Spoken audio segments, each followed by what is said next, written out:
ಇತ್ತೀಚೆಗೆ ಯಾವ ಇಲಾಖೆಯು ಹೊಸ ತಂತ್ರಜ್ಞಾನಗಳಿಗೆ ಹೊಂದಿಕೊಳ್ಳುವಲ್ಲಿ ಎಂಎಸ್ಎಂಇಗಳು ಎದುರಿಸುತ್ತಿರುವ ಸವಾಲುಗಳನ್ನು ಗುರುತಿಸಲು ಮತ್ತು ಪರಿಹರಿಸಲು ಸಮಗ್ರ ಸಮೀಕ್ಷೆಯನ್ನು ಪ್ರಾರಂಭಿಸಿದೆ? ಎ. ದೂರಸಂಪರ್ಕ ಇಲಾಖೆ. ಬಿ. ಗ್ರಾಹಕ ವ್ಯವಹಾರಗಳ ಇಲಾಖೆ. ಸಿ. ವಾಣಿಜ್ಯ ಇಲಾಖೆ. ಡಿ.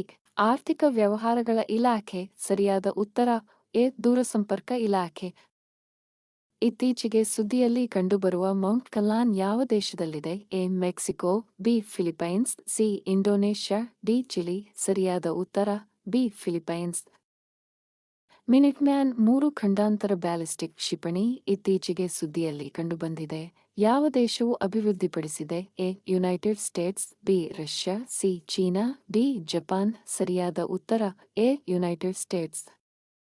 ಇತ್ತೀಚೆಗೆ ಸುದ್ದಿಯಲ್ಲಿ ಕಂಡುಬಂದ ತಿಸ್ಮಿಯ ಮಲಯಾನ ಎಂದರೇನು? ಎ. ಹೊಸ ಜಾತಿಯ ಸಸ್ಯ. ಬಿ. ಅಪರೂಪದ ಜರಿಗಿಡ. ಸಿ. ಸಾಂಪ್ರದಾಯಿಕ ಔಷಧದ ಒಂದು ವಿಧ. ಡಿ. ಪುರಾತನ ನೀರಾವರಿ ತಂತ್ರ.